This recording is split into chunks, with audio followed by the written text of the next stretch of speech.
Well, I couldn't take it anymore. This switch here that wasn't turning the band selector in the VFO that used to be here, but is now here.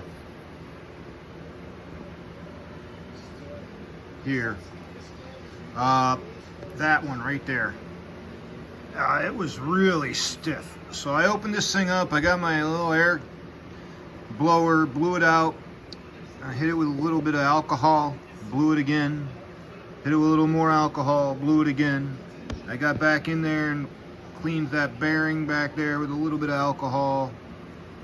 Put a little alcohol on the wipers and everything and blew it off with my air blower. I desperately want to lubricate that thing with oil, but boy oh boy, I'm pretty sure this is all RF and yeah, well, yeah, if you didn't know.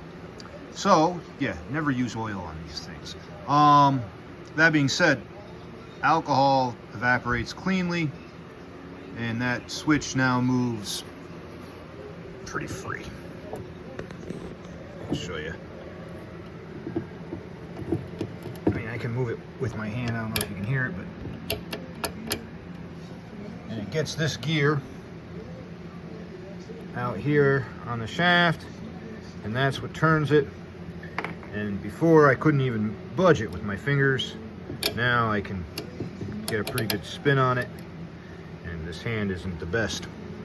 So she's apart now, but bear with me a moment.